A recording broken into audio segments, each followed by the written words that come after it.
Silakan Ustadz. Baik.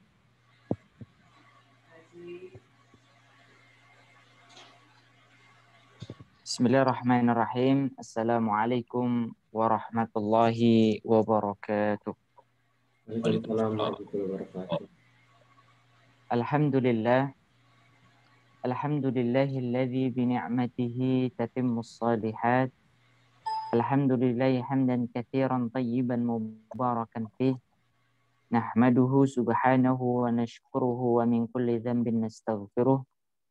Wa nashhadu an la ilaha illallah wahdahu la syarika lah. Wa nashhadu anna Muhammadan abduhu wa rasuluh. Subhanaka la ilma lana illa ma 'allamtana innaka antal alimul hakim. Allahumma anfa'na bima 'allamtana wa 'allimna ma yanfa'una wa zidna ilman tanfa'una bihi ya rabbal alamin. Allahumma ati nufusana taqwaha wa zakkiha wa anta khairu man zakkaha wa anta waliyuha wa maulaha ya rabbal alamin. Baik, jemaah sekalian, Bapak Ibu yang semoga dimuliakan Allah Subhanahu wa taala, terkhusus jemaah Masjid Ar-Raudhah Pondok Kelapa yang semoga dimuliakan Allah. Bersyukur kita kepada Allah atas segala limpahan nikmat yang Allah karuniakan kepada kita semua, sehingga dengan kenikmatan-kenikmatan ini kita bisa menyempurnakan ubudiyah kita kepada Allah. Kita bisa melaksanakan berbagai kewajiban yang telah Allah tetapkan kepada kita semua, sehingga dengan kita melakukan berbagai macam ketaatan, kelak saat Allah memintai pertanggungjawaban atas setiap kenikmatan yang telah Allah berikan kepada kita semua, maka kita bisa mempertanggungjawabkannya dalam keadaan ringan. Baik, jemaah sekalian yang semoga dimuliakan Allah. Insyaallah dalam kesempatan kali ini kita akan melanjutkan kembali kajian kita dalam pembahasan akidah, ataupun spesifiknya adalah kajian akidah Ahlus Sunnah wal Jamaah, di mana pada pertemuan sebelumnya, ini menjadi pertemuan yang ketiga ya. Pertama kita telah membahas tentang secara global tantangan kerusakan-kerusakan akidah yang terjadi di masyarakat kita. Kemudian setelah itu kita juga telah mengenal apa itu Ahlus Sunnah wal Jamaah beserta sejarah penamaannya. Maka dalam kesempatan kali ini kita akan membahas satu tema yang menjadi tema lanjutannya, itu adalah konsep pengambilan ilmu dan berdalil. Ya, bagaimana konsep mengambil ilmu dan berdalil menurut Ahlus Sunnah wal Jamaah. Ya, baik. Jemaah sekalian yang semoga dimuliakan Allah, setelah kita mengenal apa itu Ahlus Sunnah wal Jamaah, ya sudah kita jelaskan pada pertemuan sebelumnya. Mungkin kita sedikit review ataupun murojaah kembali. Maka yang disebut dengan Ahlus Sunnah wal Jamaah, ya, ahlun itu artinya adalah orang yang menganut, ya, menganut as-sunnah, yaitu petunjuk-petunjuk Nabi Shallallahu Alaihi Wasallam dan para sahabatnya, baik dari sisi perkataan, perbuatan, ya, kemudian hal-hal yang disepakati oleh Nabi Shallallahu Alaihi Wasallam, ya, wal jamaah, kemudian mereka berkomitmen untuk ya bersatu, tidak berpecah belah. Ya. Jadi ini adalah pengertian daripada Ahlus Sunnah wal Jamaah.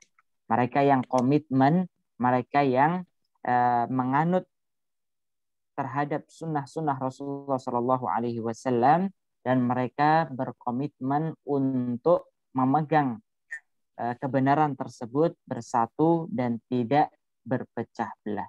Di mana lawan daripada Ahlus Sunnah wal Jamaah ini adalah mereka ahlul, ya. Kalau kita kemarin menjelaskan bahwasannya salah satu pengertian as-sunnah itu adalah lawan daripada perbuatan bid'ah, maka mereka adalah kelompok yang menyimpang dari ajaran ini, baik pemikirannya, baik ibadahnya, ini adalah lawan daripada Ahlus Sunnah. Baik, maka oleh karena itu, ya jemaah sekalian, ada hal dasar, ya ada hal dasar yang harus kita fahami, yang harus kita ketahui dari manhaj ataupun metode-metode yang menjadi dasar Ahlus Sunnah wal Jamaah di dalam setiap perkataannya, perbuatannya, ya. Maka salah satu manhaj ataupun metode yang harus diketahui oleh setiap kita yaitu adalah manhajut talaqi wal istidlal, ya. Manhajut talaqi wal istidlal. Apa itu manhajut talaqi wal istidlal? Yaitu adalah konsep pengambilan ilmu, ya. Konsep pengambilan ilmu, pengambilan dalil. Kemudian bagaimana di dalam menggunakan dalil tersebut, bagaimana di dalam memahami dalil tersebut. Nah, ini yang disebut dengan manhajut talaqi wal istidlal. Ya. Baik, jemaah sekalian, mengapa kita harus memahami permasalahan ini, manhaj ini? Ya. Karena jemaah sekalian, ini merupakan faktor utama tentang ya yang menentukan akan kelurusan akidah seseorang. Yang menentukan akan kelurusan akidah seseorang. Baik, jemaah sekalian yang semoga dimuliakan Allah. Jadi ketika manhajut talaqi wal istidlal ini menjadi ya, kunci utama kebenaran akidah seseorang, maka dengan memegang dan mengetahui manhajut talaqi wal istidlal yang benar, ya, maka seseorang itu akidahnya akan benar. Ya. Namun jika manhaj ini salah, maka akidahnya juga akan salah. Ya. Maka kalau kita nanti akan kita jelaskan, ya, kalau kita melihat, ya, jadi kalau kita melihat dalam kehidupan ya bermasyarakat kita ataupun apa yang ada di masyarakat kita, kita melihat orang-orang yang di dalam berkata, di dalam berbuat, bertindak, berpikir itu nyeleneh, menyimpang, ya, maka bisa kita pastikan ada dua sebab kerusakannya itu. Apa? Yang pertama adalah dia salah di dalam mengambil ilmu, kemudian ya, atau yang kedua dia salah di dalam memahami dalil. Ya.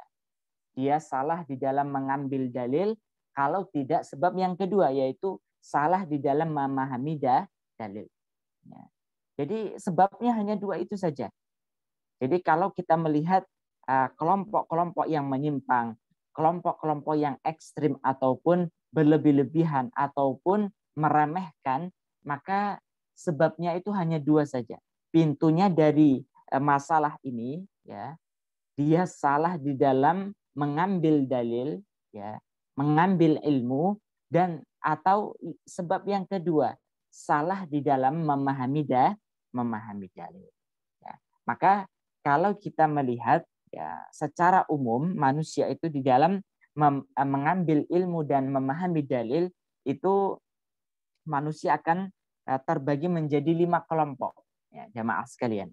Apa itu? Yang pertama adalah kelompok yang memahami Islam bukan dari sumbernya, yaitu Al-Quran, As-Sunnah, ijma para ya salaful ummah, orang-orang terdahulu, para sahabat, para tabi'in, tabi'ut tabi'in. Ya. Mereka mengambil menjadikan dasar ilmu mereka bukan dari sumber yang benar. Ini yang pertama. Ya. Baik. Kemudian yang kedua, kelompok yang memahami Islam dengan Al-Quran saja tanpa As-Sunnah. Ya, tanpa As-Sunnah. Jadi mereka menjadikan sumber pengambilan ilmu mereka itu hanya membatasi pada Al-Quran saja. Ya. Dan membuang As-Sunnah. Mereka tidak menerima satu hadits pun dari Nabi Shallallahu Alaihi Wasallam. Ya, maka kelompok yang seperti ini sering disebut dengan ingkarus sunnah. Orang-orang kelompok yang mengingkari sunnah. Ya, keberadaan mereka masih ada sampai sekarang. Artinya adalah saya ini hanya mengambil dari Allah saja. Ya, sedangkan Rasulullah itu manusia biasa seperti kita. Ya. Bisa salah, bisa benar. Ya. Jadi pemahaman mereka seperti itu. Padahal nanti akan kita jelaskan. Baik, ini kelompok yang kedua. Ya, kelompok yang kedua. Mereka menjadikan sumber pemahaman Islam mereka terbatas pada Al-Quran saja dan membuang As-Sunnah. Kemudian kelompok yang ketiga ya, di dalam memahami Islam yaitu hanya mengambil As-Sunnah dan tanpa Al-Quran. Nah, ini kebalikannya. Hanya mengambil As-Sunnah saja tapi membuang Al-Quran. Ya, ini juga ada. Adapun kelompok yang keempat jemaah sekalian yaitu kelompok yang memahami Islam dengan Al-Quran dan As-Sunnah. Ya, ini memahami Islam ya, dengan Al-Quran dan As-Sunnah. Jadi sumbernya sudah benar. Tapi di dalam memahaminya dengan pemahamannya sendiri. Ya. Nah, ini sebab yang kedua. Kalau sumber pengambilan ilmunya benar, maka bisa jadi yang kedua, dia salah di dalam memahami dalil tersebut. Mengapa bisa salah? Karena dia memahaminya hanya dengan pemahamannya sendiri. Ya, tidak menggunakan ya, piranti-piranti lain sehingga menyebabkan pemahamannya benar. Seperti itu. Ya, ini kelompok yang keempat. Adapun kelompok yang kelima, nah ini yang kelompok yang dibenarkan, yaitu memahami Al-Quran, memahami Islam dengan Al-Quran dan As-Sunnah menurut pemahaman Rasulullah Shallallahu Alaihi Wasallam dan para sahabatnya. Nah, ini kelompok yang benar, kelompok yang kelima. Adapun kelompok-kelompok yang sebelumnya, keempat kelompok sebelumnya, ini adalah realitas umat yang terjadi pada umat ini. Baik, jamaah sekalian yang semoga dimuliakan Allah Subhanahu wa taala. Kalau kita telah mengetahui peta ya, umat Islam, ya, mereka yang mengaku dirinya sebagai seorang muslim, namun ya, kita lihat realitanya di dalam memahami Islam itu ya, mereka terbagi menjadi 5 kelompok. Ya. Ini menjadi motivasi bagi kita semua untuk bisa memahami lebih dalam, memahami dengan benar bagaimana konsep manhajut talaqi wal istidlal yang benar. Ya. Baik, jemaah sekalian yang semoga dimuliakan Allah, berbicara tentang manhajut talaqi wal istidlal, ya, melihat pentingnya masalah ini sehingga para ulama itu banyak sekali yang menulis tentang masalah ini. Di antaranya itu adalah buku yang ditulis oleh Syekh Ahmad bin Abdurrahman As-Suyan. Ya, beliau menulis buku yang berjudul sama, yaitu Manhajut Talaqi wal Istidlal. Di mana di dalam kitab ini beliau menjelaskan tentang perbedaan kelompok ahlus sunnah dan ahlul bid'ah ataupun kelompok yang menyimpang di dalam mengambil ilmu dan menyimpulkan dalil. Ya. Jadi antara ahlus sunnah dan kelompok yang menyimpang, kelompok ahlus sunnah dan kelompok yang menyimpang di dalam mengambil ilmu itu memiliki metode yang berbeda. Ya. Dan di dalam memahami dalil, menyimpulkan dalil juga memiliki metode yang berbeda. Makanya kita sebagai pengikut Ahlus Sunnah wal Jamaah harus mengetahui apa saja konsep manhajut talaqi wal istidlal yang benar menurut ahlus sunnah wal jamaah. Ya, begitu pula dalam ulama lainnya, diantaranya adalah Syekh Nasir bin Abdul Karim Al-Aqal. Ya, beliau di dalam kitab Mujmalu Ahli Sunnah wal Jamaah fil Aqidah menyebutkan 12 poin tentang masalah manhajut talaqi wal istidlal. Ya, ini yang ditulis oleh Syekh Nasir bin Abdul Karim Al-Aqal. Begitu pula Syekh Muhammad Abdul Hadi Al-Misri. Beliau juga di dalam kitab Ma'alim Al-Intilaqatil Kubra, beliau juga menyebutkan 7 poin tentang manhajut talaqi wal istidlal. Intinya adalah jamaah sekalian, kita harus mengetahui dan memahami dengan detail apa saja konsep Ahlus Sunnah wal Jamaah di dalam mereka mengambil ilmu dan menyimpulkan dalil. Ya, karena ilmu itu diambil dari dalil-dalil dari Al-Quran maupun As-Sunnah, ya, dan pemahaman terhadap dalil pun harus benar. Ya, maka dari setidaknya ketiga sumber ini kita bisa gali untuk menjaga pemahaman kita agar tetap lurus. Maka setidaknya kita mencoba untuk menjelaskan beberapa poin-poin yang telah dituliskan oleh para ulama terkait masalah ini. Metode yang pertama, ya, yang dituliskan oleh para ulama di dalam mengambil ilmu dan berdalil itu adalah menjadikan Al-Quran dan As-Sunnah serta ijma salafus salih sebagai sumber ilmu. Ya. Jadi konsep pertama, metode pertama yang diletakkan oleh Ahlus Sunnah wal Jamaah di dalam mengambil ilmu itu adalah menjadikan Al-Quran dan As-Sunnah serta ijma salafus salih, salaful ummah, para sahabat, tabi'in, tabi'ut tabi'in, dan generasi setelahnya, ya, sebagai sumber ilmu. Ya, tentunya kita sudah sering mendengarkan tentang permasalahan ini, ya, perintah ini untuk menjadikan Al-Quran dan As-Sunnah serta ijma sebagai sumber ilmu. Ya. Tapi kalau kita melihat dari bagian tubuh umat Islam yang mengaku sebagai seorang Muslim, ya, namun dalam masalah ini saja mereka sudah mulai terfilter, sudah mulai tersaring. Mana saja kelompok-kelompok yang tidak menjadikan Al-Quran dan As-Sunnah serta ijma salafus saleh sebagai sumber ilmu. Siapa itu diantaranya adalah ya kelompok liberal. Ya, ini kelompok yang sudah jauh sekali di dalam penyimpangannya terhadap sumber ilmu. Ya. Kalau kita melihat, kita perhatikan kelompok liberal ini, mereka sudah berani untuk misalnya mengatakan Al-Quran itu sudah tidak asli lagi, sudah tidak otentik lagi. Ya.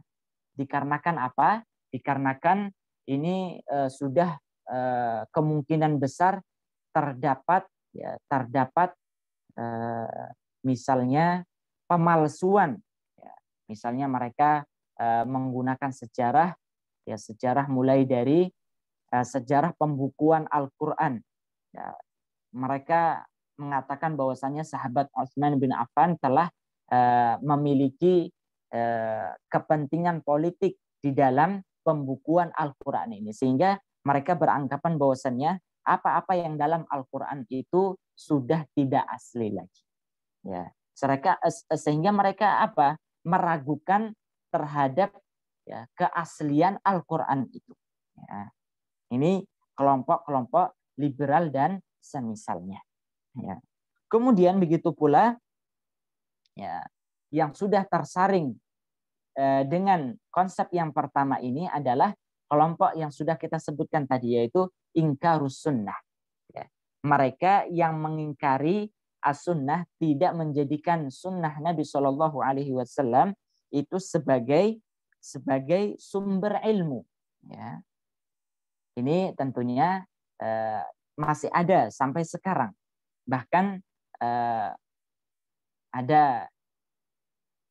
seseorang yang kefasikannya itu sudah nyata-nyata dan sering bermain di media sosial, yaitu Abu Jahalnya umat sekarang, ya, Abu Jahalnya zaman ini yang sering muncul di TV itu mengatakan apa, jamaah sekalian, dia meragukan akan hadis-hadis Nabi itu kan sudah sejak berapa 1400 tahun yang lalu, ya, sampai sekarang.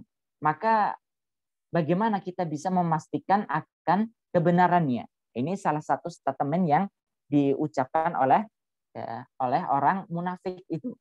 Nah, maka ini salah satu bentuk orang-orang yang mencoba untuk melunturkan, menghancurkan pemahaman yang benar, artinya pemahaman yang kuat kepada umat untuk berpegang teguh terhadap sunnah-sunnah Nabi Shallallahu Alaihi Wasallam. Padahal jamaah sekalian, apa fungsi daripada as-sunnah itu terhadap Al-Quran? Ya, setidaknya ada 3. Ya. Fungsi Al-Quran, ya, fungsi sunnah terhadap Al-Quran, hadis-hadis Nabi Shallallahu Alaihi Wasallam terhadap Al-Quran itu setidaknya ada 3 fungsi. Yang pertama, ya, yang pertama adalah menguatkan hukum yang telah ditetapkan Al-Quran. Menguatkan hukum yang telah ditetapkan Al-Quran. Contohnya adalah ketika Allah Subhanahu wa Ta'ala menjelaskan tentang perintah sholat misalnya, zakat misalnya, siam misalnya, dan perintah-perintah yang lainnya, ataupun larangan-larangan lainnya. Maka fungsi as-sunnah itu adalah untuk menguatkan kembali, ya, untuk menegaskan kembali bahwasannya ketika Allah telah berfirman, maka Nabi Shallallahu Alaihi Wasallam juga mengakuinya, menguatkannya. Ini fungsi pertama dari as-sunnah itu, sehingga tidak ada antara hadis-hadis Nabi dan Al-Quran yang bertentangan sama sekali. Ya, kalau misalnya ada yang mengatakan, nah ini kan Al-Quran bertentangan, hadis Nabi bertentangan dengan Al-Quran, maka yang bertentangan itu bukan Al-Quran dan as-sunnahnya, melainkan pemahaman kita yang belum sampai, ya, pemahaman kita belum bisa sampai kepada apa yang diinginkan oleh Al-Quran maupun as-sunnah, seperti itu. Baik, adapun fungsi yang kedua, fungsi as-sunnah terhadap Al-Quran itu adalah yaitu menjelaskan Al-Quran. Ya. Apa makna daripada menjelaskan Al-Quran? Yaitu fungsi as-sunnah itu adalah, ya, dalam sebagian tempat as-sunnah ingin merincikan sesuatu yang global. Ya. Contohnya misalnya Allah di dalam Al-Quran hanya menyebutkan perintah tentang zakat. Ya. Wa aqimus shalah wa atuz zakah. Ya, dirikanlah salat, ya, dan tunaikanlah zakat. Ini adalah perintah yang umum, butuh perincian, ya, butuh perincian. Maka di dalam hadis-hadis Nabi Shallallahu Alaihi Wasallam, Rasulullah merincikan salat itu, ya, salat itu ada 5 waktu. Kemudian apa saja syarat-syaratnya, apa saja ketentuan-ketentuannya. Begitu pula dalam ibadah siam, dalam ibadah zakat dan ibadah-ibadah yang lainnya. Ya. Kemudian dalam masalah larangan juga, ketika Allah Subhanahu wa Ta'ala melarang untuk melakukan perbuatan zina ataupun perbuatan mencuri dan lain sebagainya, maka Nabi Shallallahu Alaihi Wasallam di dalam banyak hadisnya merincikan apa yang menjadi larangan Allah Subhanahu wa Ta'ala dalam Al-Quran. Ya. Baik, ini contohnya. Jadi fungsi as-sunnah itu terhadap Al-Quran adalah menjelaskan sesuatu yang masih global dalam Al-Quran ataupun sesuatu yang masih mutlak. Mutlak itu belum spesifik seperti itu di dalam Al-Quran. Ini fungsi as-sunnah. Kemudian fungsi yang ketiga yaitu sunnah. As-sunnah mendatangkan, fungsinya adalah mendatangkan hukum baru yang tidak terdapat dalam Al-Quran. Ya, contohnya bagaimana?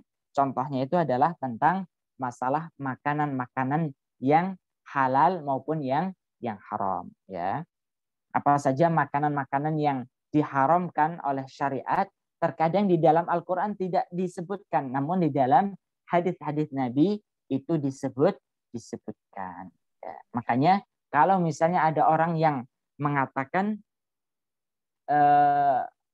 misalnya daging anjing itu tidak haram untuk dimakan karena apa? Di dalam Al-Quran tidak ada. Maka jangan sampai hanya mencukupkan diri pada sampai Al-Quran saja.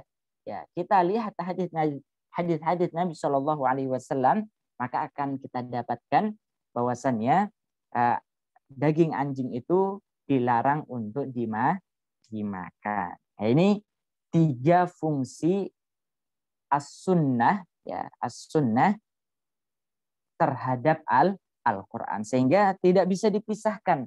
Menolak as-sunnah, mengambil Al-Quran dengan menolak as-sunnah tidak bisa dibenarkan. Baik, jemaah sekalian yang semoga dimuliakan Allah Subhanahu wa taala, ini kelompok yang kedua yang sudah mulai mereka gugur, ya, bukan termasuk ahlus sunnah wal jamaah dari konsep yang pertama ini, menjadikan Al-Quran, as-sunnah serta ijma ulama sebagai sumber ilmu. Begitu pula kelompok yang mereka sudah mulai tersaring dengan konsep ini, yaitu adalah kelompok batiniyah. Ya, kelompok batiniyah. Siapa mereka ini? Yaitu kelompok yang pemahaman mereka itu adalah tadi menolak ijma ulama, ijma para sahabat, pemahaman para sahabat. Begitu pula menolak as-sunnah juga, ya, dengan pemahaman mereka bagaimana? Saya ini tidak perlu hadis-hadis yang ada dalam riwayat Imam Bukhari, Imam Muslim, dan imam-imam hadis yang lainnya. Mereka tidak perlu penjelasan para sahabat, ya, di dalam menjelaskan Al-Quran, di dalam menjelaskan hadis-hadis Nabi Shallallahu Alaihi Wasallam. Karena apa? Saya ini langsung pemahaman saya kepada Allah. Ya. Kalau kepada para sahabat, kepada Rasulullah, itu mereka adalah manusia biasa. Ya. Mereka bisa melakukan kesalahan. Tapi kalau ilmu itu langsung dapat dari Allah, maka ini adalah sumber ilmu yang murni. Ini pemahaman mereka. Dan mereka sampai sekarang masih ada. Maka yang disebut dengan ilmu laduni, yaitu ya, mereka yang hanya mau mengambil ilmu itu dari Allah Subhanahu wa taala. Yang dimaksud dengan ilmu laduni. Bagaimana cara mendapatkannya? Ya, mereka berzikir sampai pingsan misalnya. Mereka kalau misalnya kita ke daerah Banten itu jemaah sekalian, ada satu, ya, saya pernah melihat satu tayangan, ya, di satu kompleks, ya, seperti pondok gitulah, ya, yang mereka menyediakan bilik-bilik, ya, menyediakan bilik-bilik, kemudian di dalam bilik tersebut, ya, orang yang memiliki pemahaman seperti ini, ya, mereka masuk ke dalam bilik tersebut, kemudian istilahnya adalah berpuasa, ya, berpuasa sampai sekian hari, bahkan sampai 1 bulan 2 bulan di situ. Ya, ngapain saja mereka? Ya udah, mereka istilahnya tapa di situ, ya. Dengan melakukan hal itu mereka akan mengaku bahwasanya mereka akan mendapatkan ilmu langsung dari Allah. Wal'iyadzubillah. Ini adalah cara pengambilan ilmu yang salah, ya. Cara pengambilan ilmu yang salah. Baik, Dan kalau misalnya kita ingin mencari lagi, ya sangat banyak sekali orang-orang ataupun kelompok-kelompok yang gugur ya setelah mendapatkan satu konsep pertama dari konsep manhajut talaqi wal istidlal. Menurut Ahlus Sunnah wal Jamaah mereka sudah gugur. Mereka tidak termasuk Ahlus Sunnah wal Jamaah berdasarkan karakter manhajut talaqi wal istidlal yang pertama ini. Ya. Baik, jemaah sekalian yang semoga dimuliakan Allah. Begitu pula kalau misalnya kita perhatikan, ya, kalau kita perhatikan keumuman mereka yang sudah menjadikan Al-Quran dan As-Sunnah ya, serta ijma ulama sebagai sumber ilmu mereka, maka kita masih juga mendapatkan berbagai bentuk ya ataupun sikap yang berlebih-lebihan atau sikap yang meremehkan ya. Jadi kalau saja misalnya kelompok liberal ingkarus sunnah batiniyah ini mereka sudah gugur dengan konsep yang pertama ini, maka kita juga akan melihat kelompok yang mereka masih diterima dikarenakan mereka menjadikan Al-Quran, As-Sunnah, ijma ulama sebagai sumber ilmu, namun masih juga mereka tidak lepas dari sikap-sikap tadi, ekstrim, sikap-sikap berlebihan ataupun meremehkan. Apa yang menjadi sebabnya? Ya, maka jamaah sekalian yang semoga dimuliakan Allah, ini setidaknya ada beberapa catatan ya. Jadi untuk menjadikan Al-Quran, As-Sunnah, serta ijma' salafus salih ataupun ijma' ulama sebagai sumber ilmu itu ada 3 caranya. Ya. Sekali lagi, agar apa? Agar kelompok yang sudah mengaku menjadikan Al-Quran, As-Sunnah, dan ijma' ulama sebagai sumber ilmu, agar tidak salah menggunakan ketiga sumber dalil ini, maka harus mengetahui ataupun menggunakan setidaknya dengan ketiga cara. Ya, 3 cara. Hal ini telah disampaikan oleh Syekh Ahmad bin Abdurrahman As-Suyan di dalam kitab beliau Manhajut Talaqi wal Istidlal. Apa ketiga cara tersebut? Yang pertama adalah ta'zimun nusus asy-syar'iyyah. Ya, cara agar pemahaman kita terhadap Al-Quran, As-Sunnah, dan ijma' ulama itu benar, maka harus melakukan ketiga cara. Apa yang pertama adalah ta'zimun nusus asy-syar'iyyah. Menghormati ya nas-nas syar'i ya, menghormati nas-nas syar'i. Bagaimana maksudnya? Ya, bagaimana maksudnya?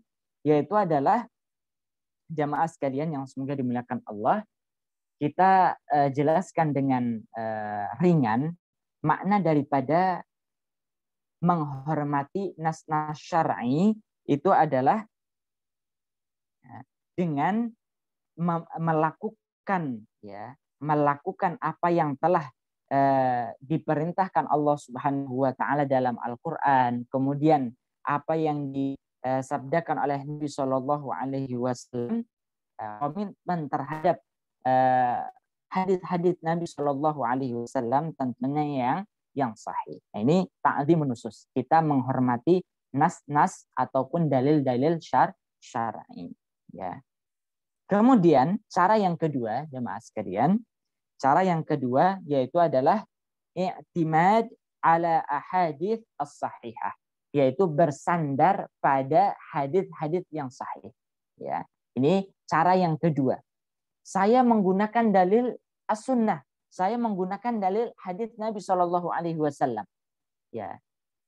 Tapi mengapa masih terjadi penyimpangan? Karena bisa jadi dalil hadis yang digunakan itu bisa jadi adalah hadis yang maudhu, ya, hadis yang maudhu.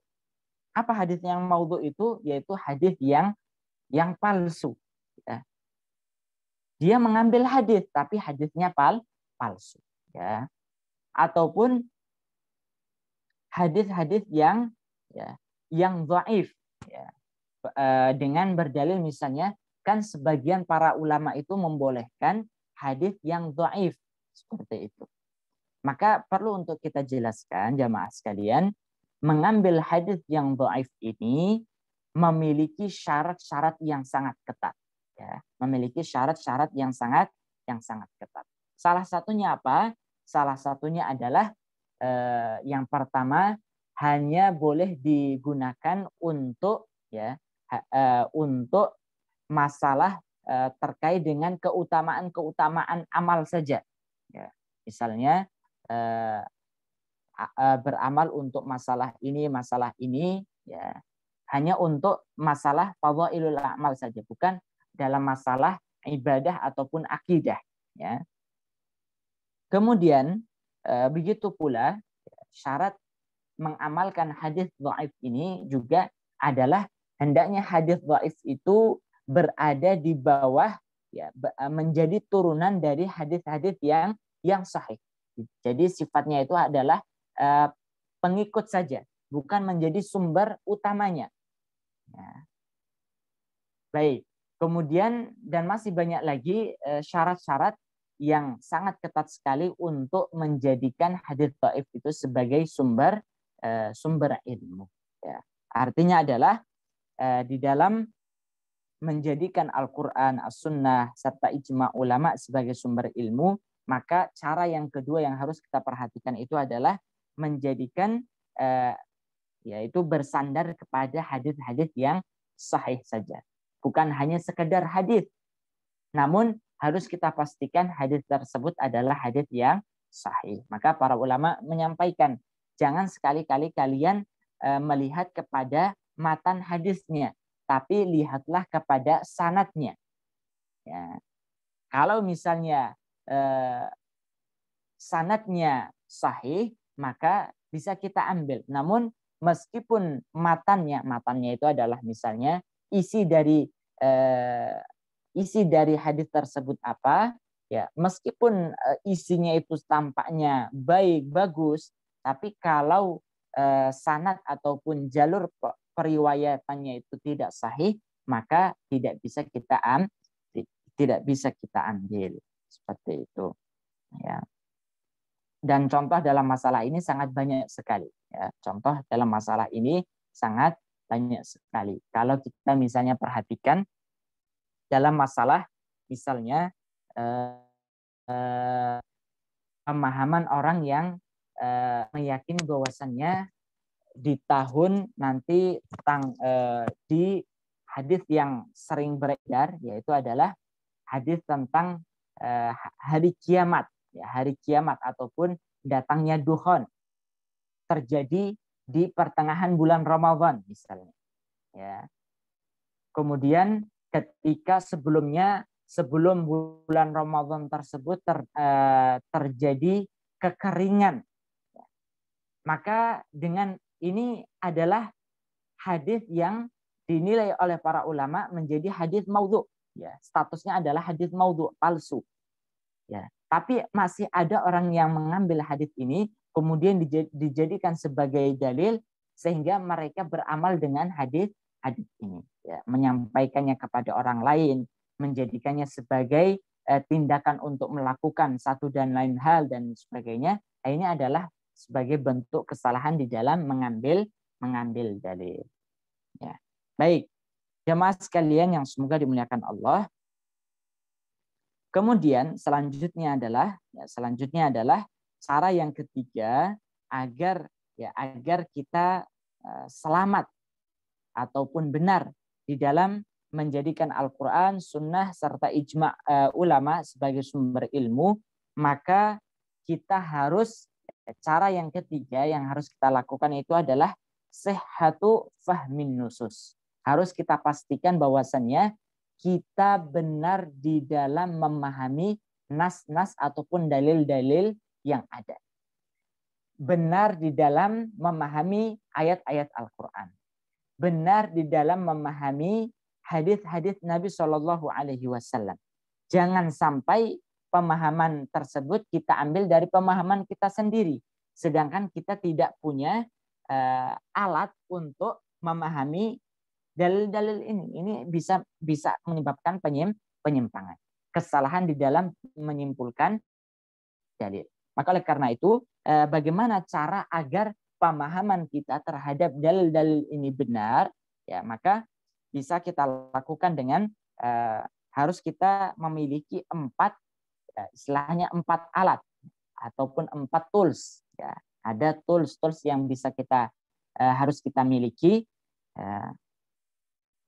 Apa itu? Yang pertama adalah bersandar kepada manhaj para sahabat. Ya. Jadi kalau pemahaman kita terhadap Al-Quran, As-Sunnah itu ingin benar, maka gunakanlah pemahaman para sahabat. Bagaimana para sahabat itu di dalam memahami satu ayat, ya, satu hadis misalnya, satu perkara misalnya. Ini semuanya sudah dibukukan, sudah ada di dalam berbagai riwayat yang ada. Ya. Ini yang pertama. Jadi pemahaman kita harus sesuai dengan pemahaman para sahabat. Ya.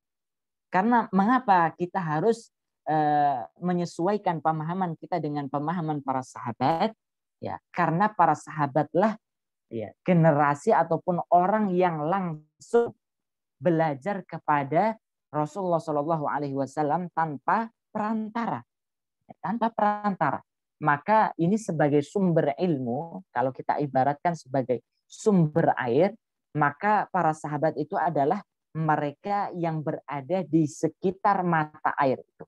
Sehingga mereka langsung mendapatkan penjelasan tentang Al-Quran, tentang hadis-hadis Nabi Shallallahu Alaihi Wasallam langsung dari sumbernya, yaitu Rasulullah Shallallahu Alaihi Wasallam.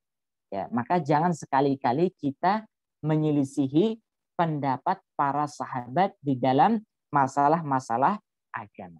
Ini sarana yang pertama agar pemahaman kita itu benar di dalam menyimpulkan dalil Al-Quran, dalil hadis Nabi Shallallahu Alaihi Wasallam.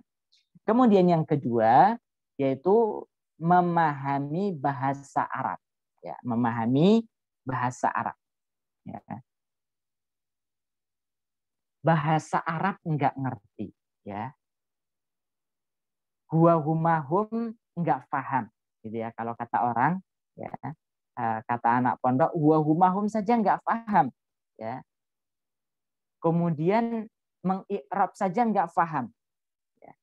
Tapi ketika membaca Al-Quran, ya, membaca Al-Quran dengan seenak ya akalnya menafsirkan Al-Quran, ya, ataupun ya menyimpulkan hukum-hukum berdasarkan hadis-hadis Nabi Shallallahu Alaihi Wasallam.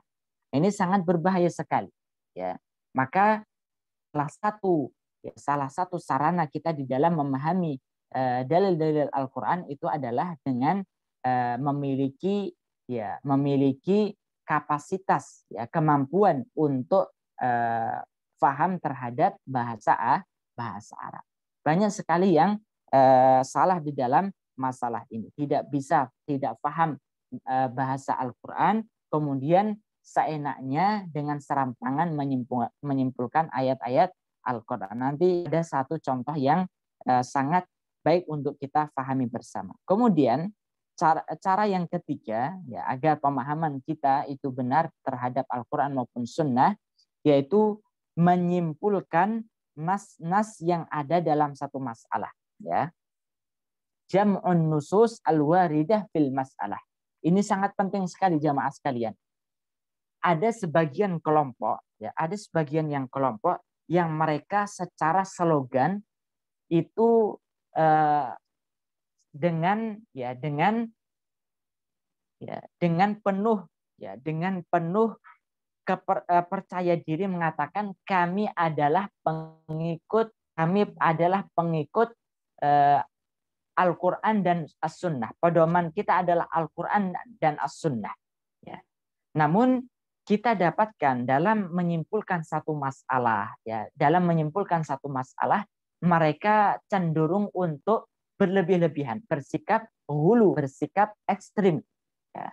Salah satu contohnya adalah dalam masalah ketaatan terhadap pemimpin, ya, ketaatan terhadap pemimpin. Mengambil dalil misalnya dalam Al-Quran, ya ayyuhalladzina amanu atiullaha wa atiur rasula wa ulil amri minkum. Ya.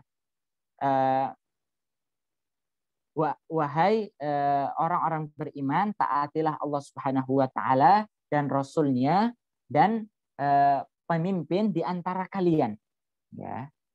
Ini dalil dari Al-Quran benar. Tapi ketika seluruh dalil dalam masalah ketaatan terhadap ulil amri, pemimpin, ya, kalau kita tidak mengumpulkan seluruh dalil-dalil yang ada dalam masalah ini, dalam masalah ketaatan terhadap ulil amri itu bagaimana sih? Ya, bagaimana perkataan para sahabat, bagaimana perkataan para tabi'in, bagaimana perkataan para ulama yang lainnya, begitu pula dengan hadis-hadis Nabi Shallallahu Alaihi Wasallam, ya, maka akan kita yang menjadi kesimpulannya itu adalah siapapun dia, selama dia adalah pemimpin, baik yang mukmin maupun yang kafir, maka ketaatan kepadanya adalah ketaatan yang mutlak. Ya. Tidak boleh dibantah, tidak boleh diingkari. Barang siapa yang mengingkarinya pasti akan termasuk orang-orang yang menyimpang dan lain sebagainya. Ya. Nah, ini harus kita pahami bersama-sama.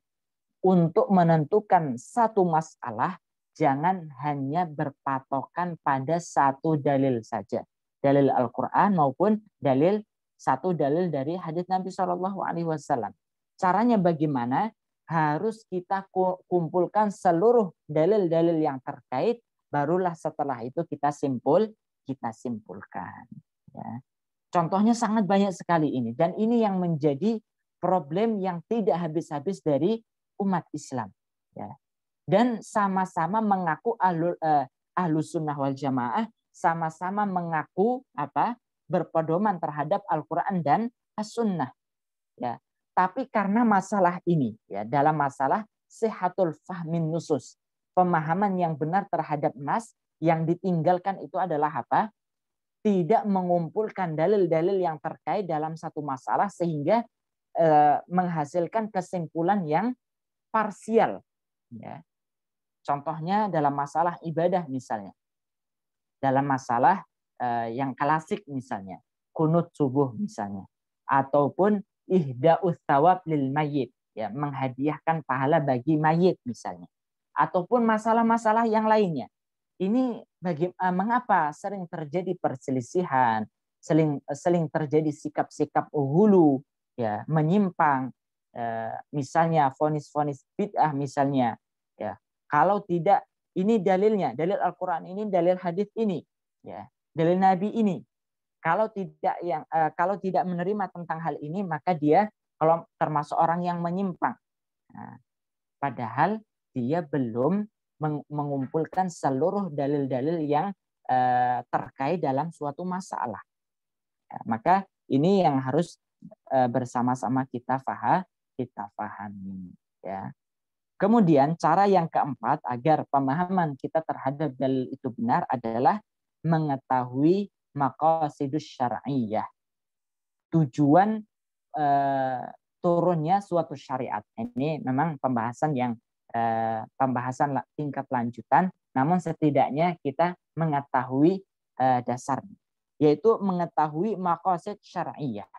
Setiap syariat yang Allah turunkan itu pasti ada tujuannya. Dan untuk mengetahui setiap tujuan suatu syariat, ini perlu ilmu. Maka ilmu ini disebut dengan ilmu maqasidus syar'iyyah. Ya, maka ini yang harus juga difahami oleh setiap mereka yang terutama harus dipahami oleh para ulama yang mereka menyimpulkan dalil-dalil sehingga menjadi sebuah hukum.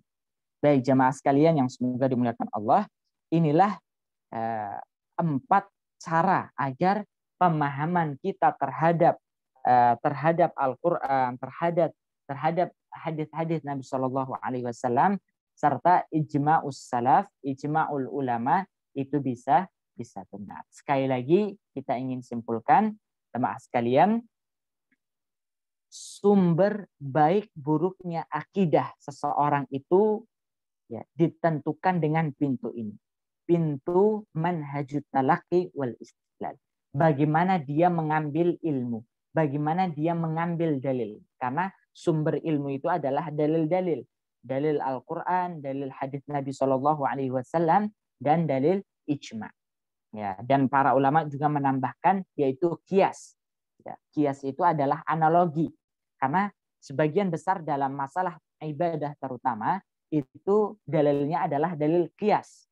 Contohnya apa? Contohnya misalnya zakat, ya zakat dengan beras. Ada nggak di dalam Al-Quran maupun hadis Nabi tentang zakat itu dengan beras? Ya, maka tidak ada. Caranya bagaimana? Mengapa kok kita bisa berzakat itu dengan beras? Ya, maksudnya adalah zakat fitrah, zakat fitri. Ya, maka ini menggunakan dalil kias. Ya. Baik, dikiaskan dengan makanan yang ada pada zaman Nabi Shallallahu Alaihi Wasallam, disesuaikan dengan makanan daerah setempat, seperti itu. Ya, baik jemaah sekalian yang sudah dimuliakan Allah, maka ini sangat penting sekali. Dengan memegang pintu ini, manhajut talaq wal istidlal, ketika cara pengambilan ilmu kita berdasarkan dalil-dalil yang disepakati ataupun disepakati oleh manhaj Ahlussunnah wal Jamaah, maka ilmu kita akan benar. Namun berdasarkan hanya ini saja, yaitu mengambil sumber ilmu dari sumber yang benar, belum cukup. Harus ada yang kedua. Bagaimana cara kita di dalam menggunakan dalil tersebut, ya, di dalam memahaminya, maka harus benar juga. Ya, yaitu dengan melakukan keempat hal yang telah kita sebutkan tadi. Ya. Baik, jamaah sekalian, saya ingin menjelaskan salah satu contoh orang yang dalilnya benar, tapi cara memahaminya salah. Ya. Saya pernah membahas ini, nanti silahkan bisa dibuka di YouTube penjelasan saya yang saya sudah menjelaskan tentang hal ini juga, yaitu perbedaan antara Allah dan Rabb. Salah satu tokoh di Indonesia dalam salah satu acara di TV nasional, ya, pernah mengatakan bahwasannya Allah itu maha toleran. Ya, Allah itu maha toleran. Mengapa? Karena Allah itu tidak melarang siapapun untuk, ya, melarang orang yang tidak beriman untuk menyembah kepada Tuhan yang dia yakini. Dalil yang beliau ambil apa? Yaitu firman Allah Subhanahu wa taala dalam surat Al-Baqarah ayat 21. Allah menyebutkan, ya ayyuhan nasu ubudu rabbakum. Ya. Ya ayyuhan nasu ubudu rabbakumul ladzi khalaqakum, ya, walladzina min qablikum la'allakum tattaqun, dan selanjutnya. Nah, artinya adalah wahai sekalian manusia, ya. Ya ayyuhan nas ubudu rabbakum. Beribadalah kepada Rabb kalian. Ya. Nah, berdasarkan ayat ini, beliau menyampaikan bahwasannya Allah itu tidak melarang, Allah itu tidak menyalahkan siapapun yang mau beribadah kepada selain Allah. Ya, karena Allah tadi menyampaikan, ya ayyuhan nas, wahai sekalian manusia, ubudu rabbakum. Sembahlah Rabb kalian, sembahlah Tuhan-Tuhan kalian. Ya. Jadi Tuhan selain Allah silahkan kalian sembah, karena toh kembalinya kepada cuma satu, yaitu kepadaku, katanya. Ini bentuk kesimpulan terhadap suatu ayat yang menyimpang. Sumbernya benar Al-Quran, tapi cara memahaminya salah, sehingga menghasilkan kesimpulan yang salah dan sangat fatal sekali. membolehkan orang beribadah kepada selain Allah. Ini suatu penyimpangan yang sangat luar biasa sekali. Mengapa hal ini bisa terjadi? Ya, karena salah satunya tadi tidak mengetahui bahasa Arab. Ya, wahumahum saja nggak paham. Ya, bagaimana memahami bahasa Arab nggak paham sehingga mengartikan Rabbakum, kata Rabb itu adalah Tuhan-Tuhan selain Allah. Padahal makna Rabb itu adalah kembali kepada Allah. Karena kata Rabb itu adalah salah satu nama dari nama-nama Allah Subhanahu wa taala.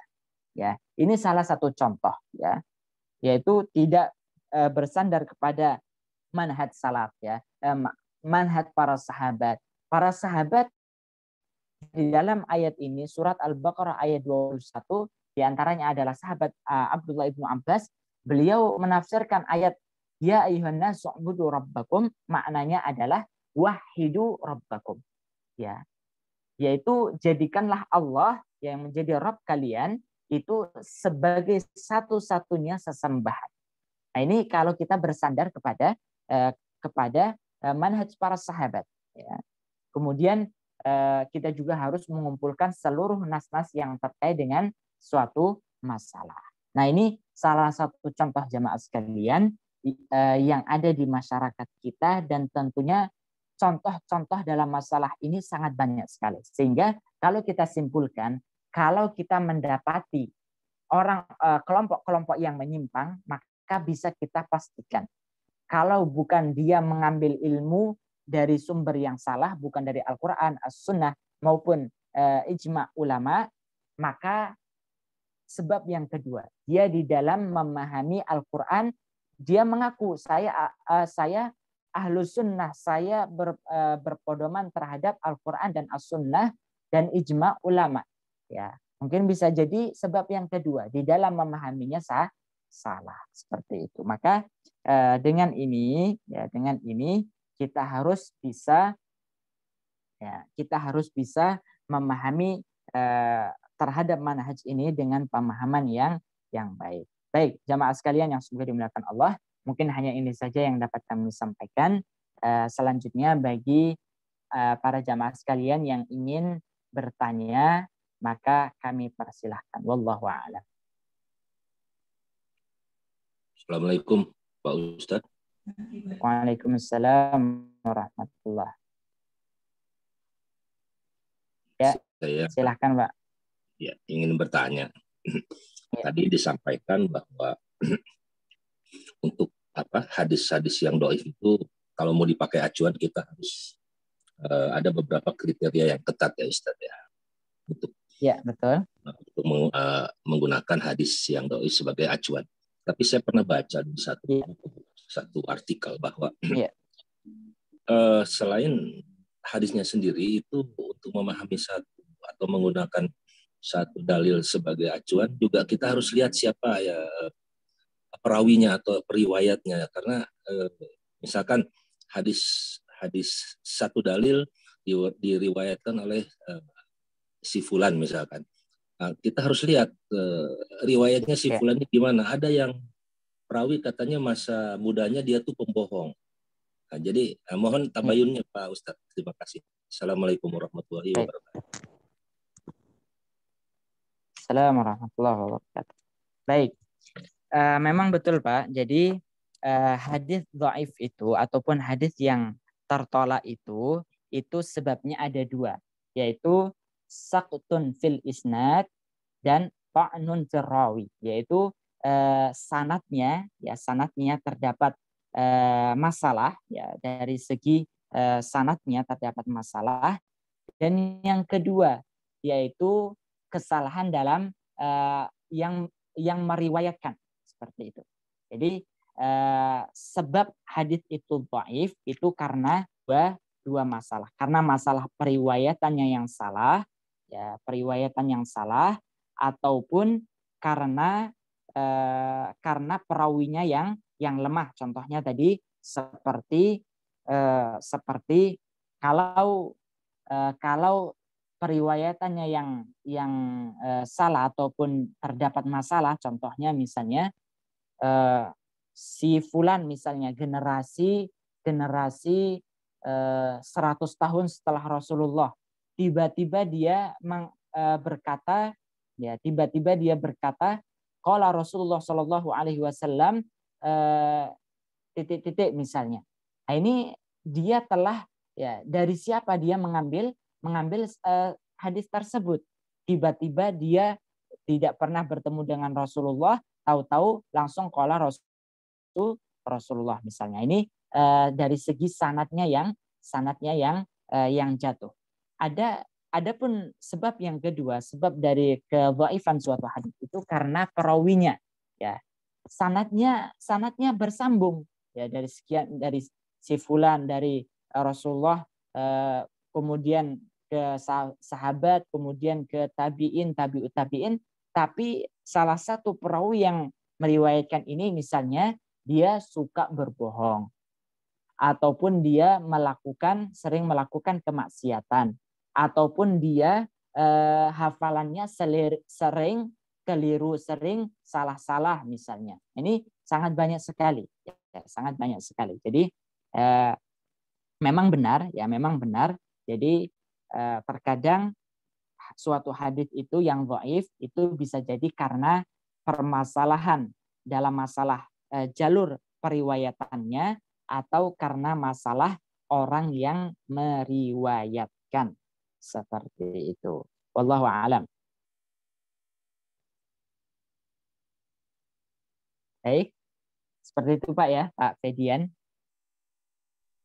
Baik, terima kasih Pak Ustadz. Ya, sama-sama Pak.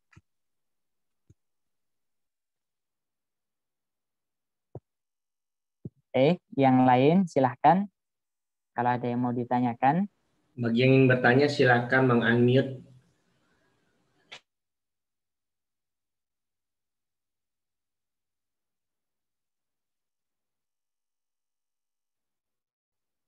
Baik, bagi yang belum melihat ataupun menyimak kajian tentang mengenal Ahlus Sunnah wal Jamaah, apa pengertian Ahlus Sunnah wal Jamaah, kemudian sejarah penamaan Ahlus Sunnah wal Jamaah, ini nanti bisa merujuk ataupun melihat ke channel YouTube Masjid Ar-Raudhah, ya nanti bisa mungkin Pak Rizal bisa diketik di chatnya bagi yang ingin menyimak kajian sebelumnya, seperti itu. Di-share aja linknya nanti. Ya, nanti kita Terima kasih Pak.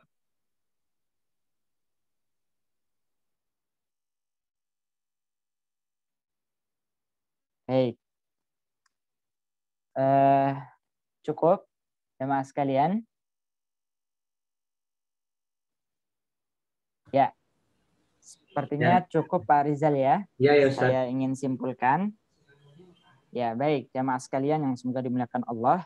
Ini adalah pembahasan kita yang ketiga dari serial Akidah Ahlussunnah wal Jamaah. Tentunya ini sangat penting sekali untuk kita pahami bersama, ya, yaitu sebagai pintu buka dari pemahaman kita terhadap manhaj Ahlussunnah wal Jamaah. Sekali lagi, kalau kita mendapati orang yang menyimpang, ya, akidahnya menyimpang, maka kita tidak perlu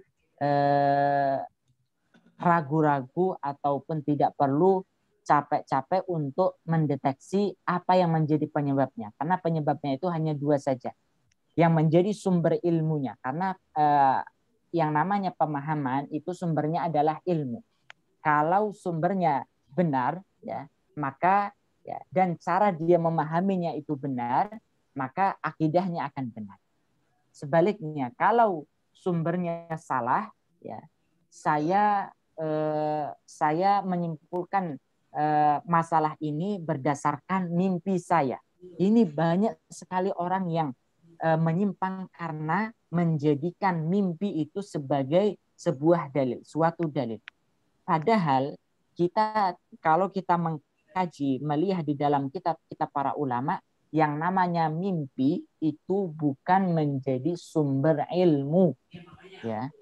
Dan masih banyak orang yang menggunakan mimpinya itu sebagai sumber ilmu. Saya saya diajari oleh guru saya bahwasanya beliau pernah mimpi bertemu dengan Rasulullah misalnya, ya, sehingga memerintahkan aku ini dan ini, ya, dan mimpinya itu bertentangan dengan Al-Quran dan As-Sunnah, maka hal ini tidak bisa diterima.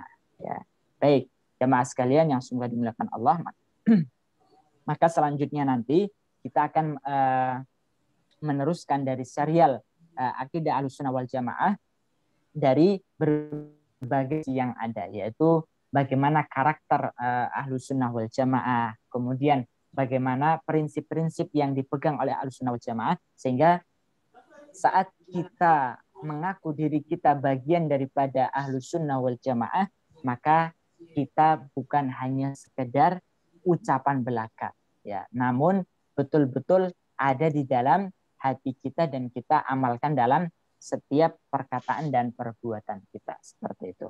Wallahu alam, mungkin hanya ini saja yang dapat kami sampaikan, lebih dan kurangnya kami mohon maaf. Saya akhiri, aku qouli hadza wa sallallahu alaihi wa lakum. Assalamualaikum warahmatullahi wabarakatuh. Waalaikumsalam warahmatullahi wabarakatuh, Ustaz.